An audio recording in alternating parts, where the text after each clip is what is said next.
Gildan Media, a division of Recorded Books, presents The Fearless Organization, Creating Psychological Safety in the Workplace for Learning, Innovation, and Growth, by Amy C. Edmondson. Narrated by Jennifer Jill Araya. Introduction. No passion so effectively robs the mind of all its powers of acting and reasoning as fear. Edmund Burke, 1756. Whether you lead a global corporation, develop software, advise clients, practice medicine, build homes, or work in one of today's state-of-the-art factories that requires sophisticated computer skills to manage complex production challenges, you are a knowledge worker.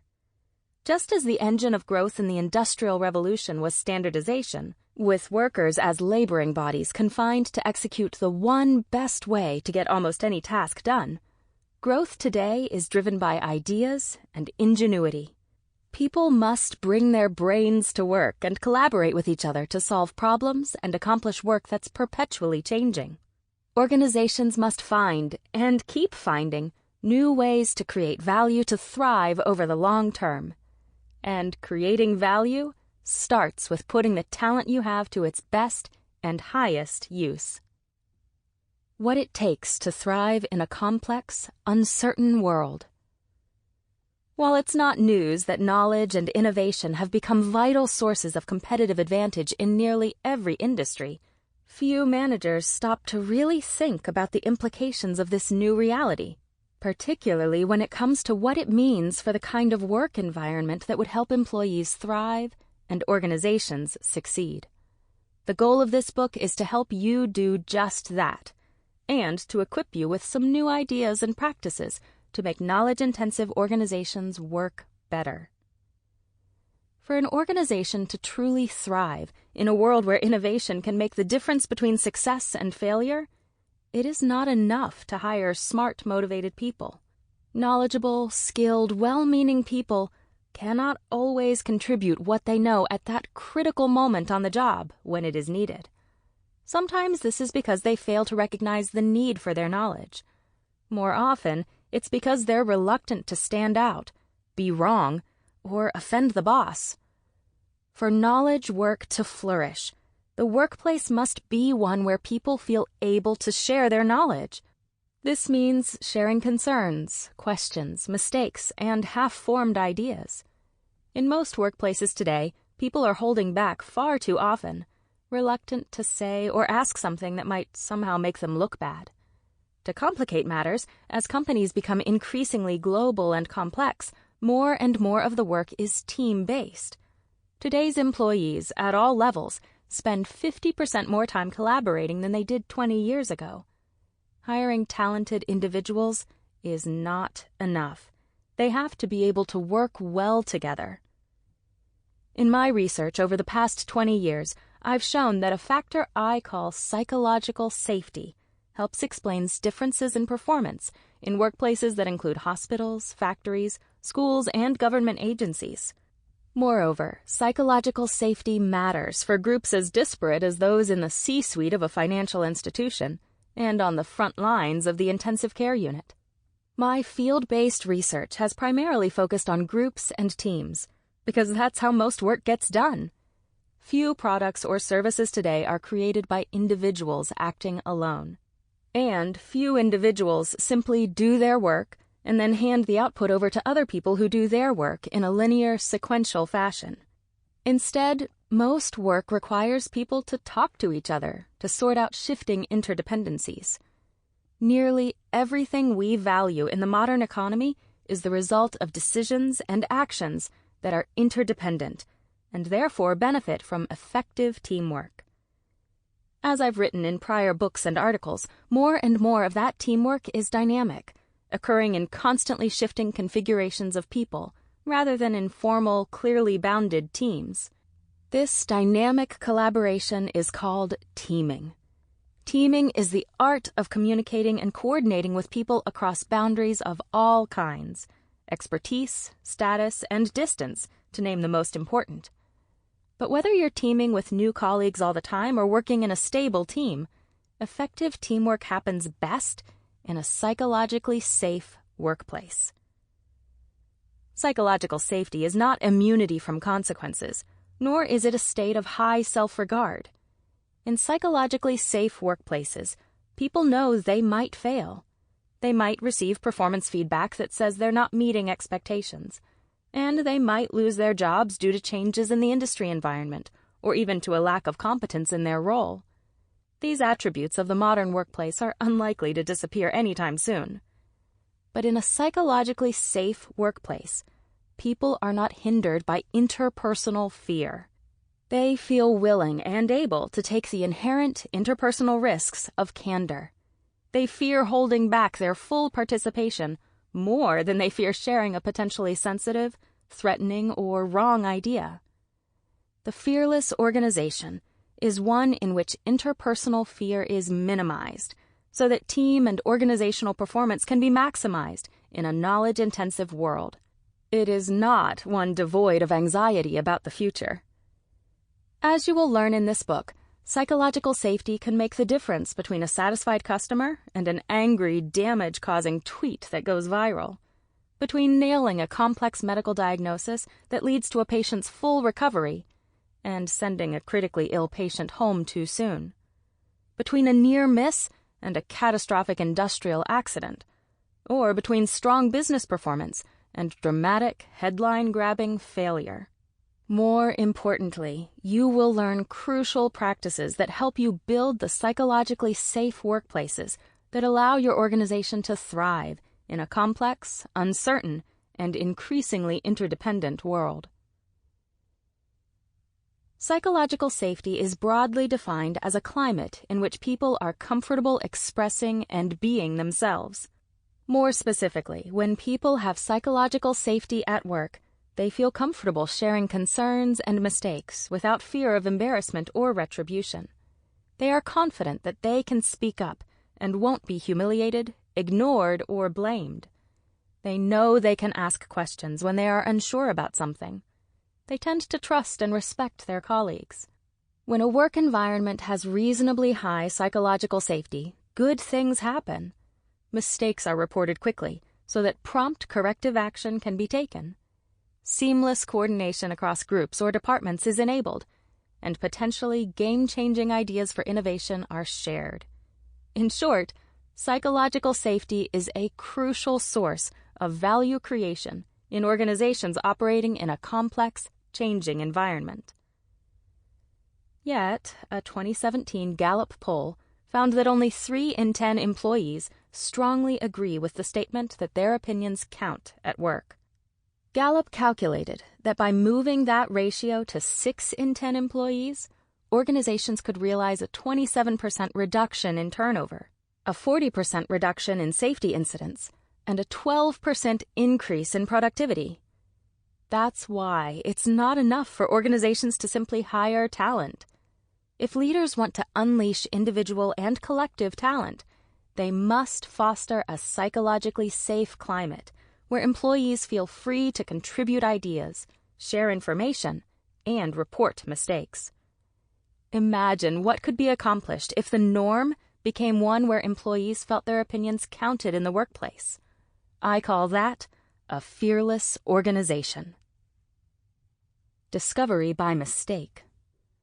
My interest in psychological safety began in the mid-1990s when I had the good fortune to join an interdisciplinary team of researchers undertaking a groundbreaking study of medication errors in hospitals. Providing patient care in hospitals presents a more extreme case of the challenges faced in other industries, notably the challenge of ensuring teamwork in highly technical, highly customized, 24/7 operations. I figured that learning from an extreme case would help me develop new insights for managing people in other kinds of organizations. As part of the study, trained nurse investigators painstakingly gathered data about these potentially devastating human errors over a 6-month period, hoping to shed new light on their actual incidents in hospitals. Meanwhile, I observed how different hospital units worked, trying to understand their structures and cultures, and seeking to gain insight into the conditions under which errors might happen in these busy, customized, occasionally chaotic operations, where coordination could be a matter of life or death. I also distributed a survey to get another view of how well the different patient care units worked as teams. Along the way, I accidentally stumbled into the importance of psychological safety. As I will explain in Chapter 1, this launched me on a new research program that ultimately provided empirical evidence that validates the ideas developed and presented in this book. For now, let's just say I didn't set out to study psychological safety, but rather to study teamwork and its relationship to mistakes. I thought that how people work together was an important element of what allows organizations to learn in a changing world. Psychological safety showed up unexpectedly, in what I would later describe as a blinding flash of the obvious, to explain some puzzling results in my data. Today, studies of psychological safety can be found in sectors ranging from business to healthcare to K-12 education.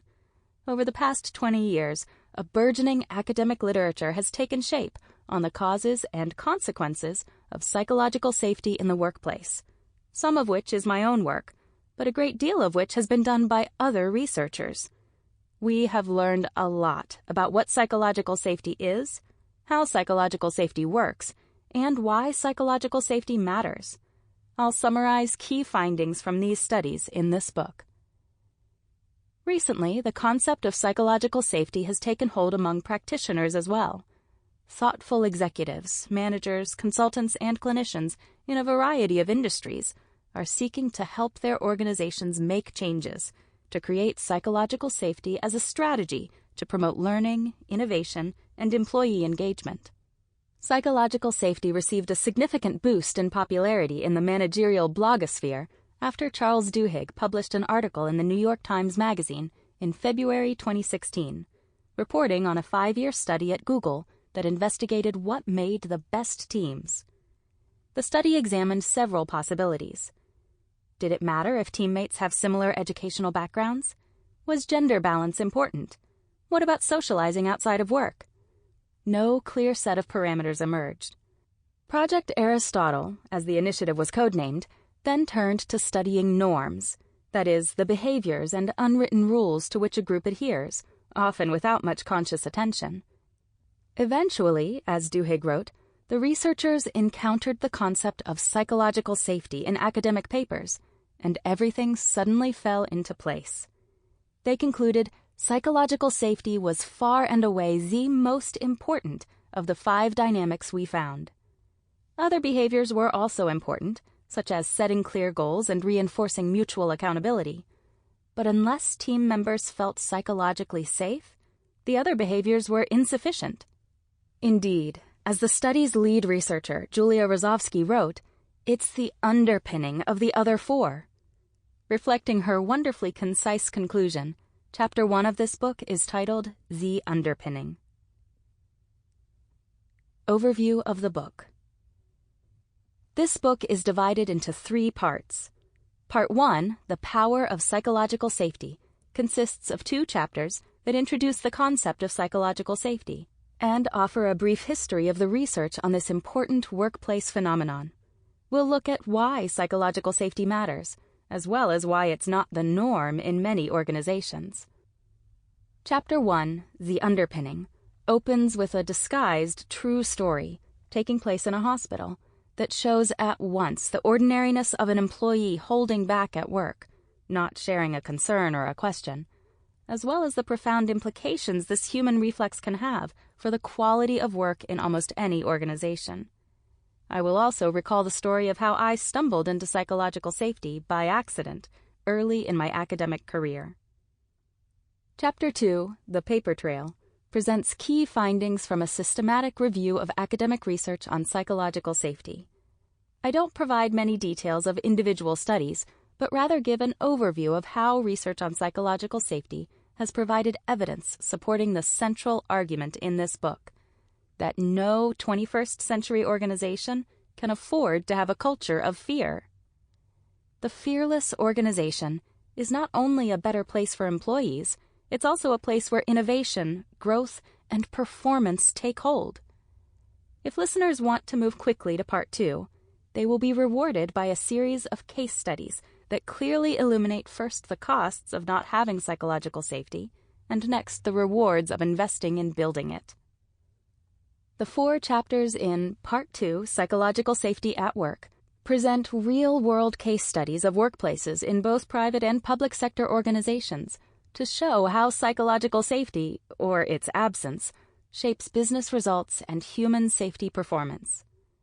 Chapter 3, Avoidable Failure, digs into cases in which workplace fear allowed an illusion of business success, postponing inevitable discoveries of underlying problems that had gone unreported and unaddressed for a period of time. Here we will hear iconic companies that appeared to be industry stars, only to suffer dramatic and highly publicized falls from grace. Chapter 4, Dangerous Silence, highlights workplaces where employees, customers, or communities suffered avoidable physical or emotional harm because employees, living in a culture of fear, were reluctant to speak up, ask questions, or get help. Chapters 5 and 6 take us into organizations that have worked diligently to create an environment where speaking up is enabled and expected. These organizational portraits allow us to see what a fearless organization looks and feels like. They are strikingly different from those highlighted in chapters 3 and 4, but importantly, they are also very different from each other. There is more than one way to be fearless. Chapter 5, The Fearless Workplace, presents companies like Pixar, where creative work is directly and obviously critical to business performance, and where leaders understood the need to create psychological safety early in their tenure, as well as companies like Barry-Wehmiller, an industrial equipment manufacturer that underwent a transformational journey to discover that the business thrives when employees thrive. Chapter 6, Safe and Sound, examines workplaces where psychological safety helps to ensure employee and client safety and dignity. Part 3, Creating a Fearless Organization, presents 2 chapters that build on the stories and research presented so far to focus on the question of what leaders must do to create a fearless organization. An organization where everyone can bring his or her full self to work, contribute, grow, thrive, and team up to produce remarkable results. Chapter 7, Making It Happen, tackles the question of what you need to do to build psychological safety, and how to get it back if it's lost. It contains the Leader's Toolkit. I present a framework with 3 simple, but not always easy, activities that leaders, at the top and throughout an organization, can use to create a more engaged and vital workforce. We'll see that creating psychological safety takes effort and skill, but the effort pays off when expertise or collaboration matter to the quality of the work. We will also see that the leader's work is never done. It's not a matter of checking the psychological safety box and moving on. Building and reinforcing the work environment where people can learn, innovate, and grow is a never-ending job, but a deeply meaningful one. Chapter 8, What's Next, concludes the book, updates a few stories, and offers answers to some of the questions I am most frequently asked by people in companies around the world.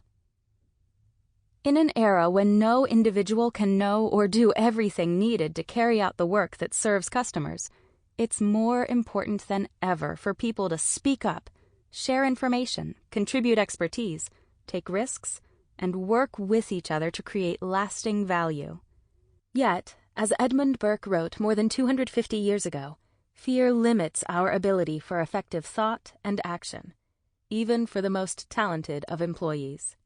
Today's leaders must be willing to take on the job of driving fear out of the organization to create the conditions for learning, innovation, and growth. I hope this book will help you do just that. Part 1. The Power of Psychological Safety. 1. The Underpinning. Psychological safety was by far the most important of the 5 key dynamics we found. It's the underpinning of the other 4. Julia Rozovsky, The 5 Keys to a Successful Google Team. The tiny newborn twins seemed healthy enough, but their early arrival at only 27 weeks gestation meant they were considered high risk.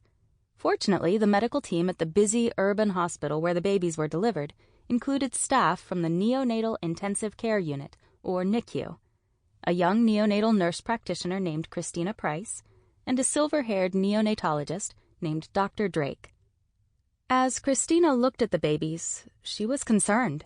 Her recent training had included, as newly established best practice, administering a medicine that promoted lung development as soon as possible for a high-risk baby. Babies born very prematurely often arrive with lungs not quite ready for fully independent breathing outside the womb. But the neonatologist had not issued an order for the medicine, called a prophylactic surfactant. Christina stepped forward to remind Dr. Drake about the surfactant, and then caught herself. Last week, she'd overheard him publicly berate another nurse for questioning one of his orders. She told herself that the twins would probably be fine. After all, the doctor probably had a reason for avoiding the surfactant, still considered a judgment call, and she dismissed the idea of bringing it up. Besides, he'd already turned on his heel, off for his morning rounds, white coat billowing. Unconscious calculators. In hesitating and then choosing not to speak up, Christina was making a quick, not entirely conscious, risk calculation, the kind of micro-assessment most of us make numerous times a day. Most likely she was not even aware that she had weighed the risk of being belittled or berated against the risk that the babies might in fact need the medication to thrive. She told herself the doctor knew better than she did, and she was not confident he would welcome her input. Inadvertently, she had done something psychologists call discounting the future, underweighting the more important issue of the patient's health, which would take some time to play out, and overweighting the importance of the doctor's possible response, which would happen immediately. Our spontaneous tendency to discount the future explains the prevalence of many unhelpful or unhealthy behaviors, whether eating that extra piece of chocolate cake or procrastinating on a challenging assignment. And the failure to speak up at work is an important and often overlooked example of this problematic tendency. Like most people, Christina was spontaneously managing her image at work. As noted sociologist Irving Goffman argued in his seminal 1957 book, The Presentation of the Self in Everyday Life, as humans, we are constantly attempting to influence others' perceptions of us by regulating and controlling information in social interactions. We do this both consciously and subconsciously. Put another way, no one wakes up in the morning excited to go to work and look ignorant, incompetent, or disruptive. These are called interpersonal risks, and they are what nearly everyone seeks to avoid, not always consciously. In fact, most of us want to look smart, capable, or helpful in the eyes of others. No matter what our line of work, status, or gender, all of us learn how to manage interpersonal risk relatively early in life. At some point during elementary school, children start to recognize that what others think of them matters, and they learn how to lower the risk of rejection or scorn. By the time we're adults, we're usually really good at it. So good, we do it without conscious thought. Don't want to look ignorant? Don't ask questions. Don't want to look incompetent? Don't admit to mistakes or weaknesses. Don't want to be called disruptive? Don't make suggestions. While it might be acceptable at a social event to privilege looking good over making a difference, at work, this tendency can lead to significant problems, ranging from thwarted innovation to poor service to, at the extreme, loss of human life. Yet, avoiding behaviors that might lead others to think less of us is pretty much second nature in most workplaces. As influential management thinker Nilofer Merchant said about her early days as an administrator at Apple, "I used to go to meetings and see the problem so clearly when others could not." But, worrying about being wrong, she kept quiet and learned to sit on my hands lest they rise up and betray me. I would rather keep my job by staying within the lines than say something and risk looking stupid. In one study investigating employee experiences with speaking up, 85% of respondents reported at least one occasion when they felt unable to raise a concern with their bosses, even though they believed the issue was important. If you think this behavior is limited to those lower in the organization, consider the chief financial officer recruited to join the senior team of a large electronics company. Despite grave reservations about a planned acquisition of another company, the new executive said nothing. His colleagues seemed uniformly enthusiastic, and he went along with the decision. Later, when the takeover had clearly failed, the executives gathered with a consultant for a post-mortem. Each was asked to reflect on what he or she might have done to contribute to or avert the failure. The CFO, now less of an outsider, shared his earlier concerns, acknowledging that he had let the team down by not speaking up. Openly apologetic and emotional, he lamented that the others' enthusiasm had left him afraid to be the skunk at the picnic. The problem with sitting on our hands and staying within the lines rather than speaking up is that although these behaviors keep us personally safe, they can make us underperform and become dissatisfied. They can also put the organization at risk. In the case of Christina and the newborns, fortunately no immediate damage was done. But as we will hear in later chapters, the fear of speaking up can lead to accidents that were in fact avoidable. Remaining silent due to fear of interpersonal risk can make the difference between life and death. Airplanes have crashed, financial institutions have fallen, and hospital patients have died unnecessarily because individuals were, for reasons having to do with the climate in which they worked, afraid to speak up. Fortunately, it doesn't have to happen. Envisioning the psychologically safe workplace. Had Christina worked in a hospital unit where she felt psychologically safe, she would not have hesitated to ask the neonatologist whether or not he thought treating the newborns with prophylactic lung medicine was warranted. Here, too, she might not even be aware of making a conscious decision to speak up. It would simply seem natural to check. She would take for granted that her voice was appreciated, even if what she said didn't lead to a change in the patient's care. In a climate characterized by psychological safety, which blends trust and respect, the neonatologist might quickly agree with Christina and call the pharmacy to put in a request, or he might have explained why he thought it wasn't warranted in this case. Either way, the unit would be better off as a result. The patients would have received life-saving medication, or the team would have learned more about the subtleties of neonatal medicine. Before leaving the room, the doctor might thank Christina for her intervention. He'd be glad he could rely on her to speak up in case he slipped up, missed a detail, or was simply distracted. Finally, as she gave the medicine to the babies, Christina might come up with the idea that the NICU could institute a protocol to make sure that all babies who needed a surfactant would get it. She might seek out her manager to make this suggestion during a break in the action. And because psychological safety exists in work groups, rather than between specific individuals, such as Christina and Dr. Drake, it's likely her nurse manager would be receptive to her suggestion. Speaking up describes back-and-forth exchanges people have at work, from volunteering a concern in a meeting to giving feedback to a colleague. It also includes electronic communication. For example, sending an extra email to ask a coworker to clarify a particular point or seek help with a project. Valuable forms of speaking up include raising a different point of view in a conference call, asking a colleague for feedback on a report, admitting that a project is over budget or behind schedule, and so on. The myriad verbal interactions that make up the world of 21st century work. There is, of course, a range of interpersonal riskiness involved in speaking up. Some cases of speaking up occur after significant trepidation. Others feel reasonably straightforward and feasible. Still others simply don't occur, as in the case of Christina in the NICU, because one has weighed the risk, consciously or not, and come out on the side of silence. The free exchange of ideas, concerns, or questions is routinely hindered by interpersonal fear far more often than most managers realize. This kind of fear cannot be directly seen. Silence, when voice was possible, rarely announces itself. The moment passes, and no one is the wiser except the person who held back.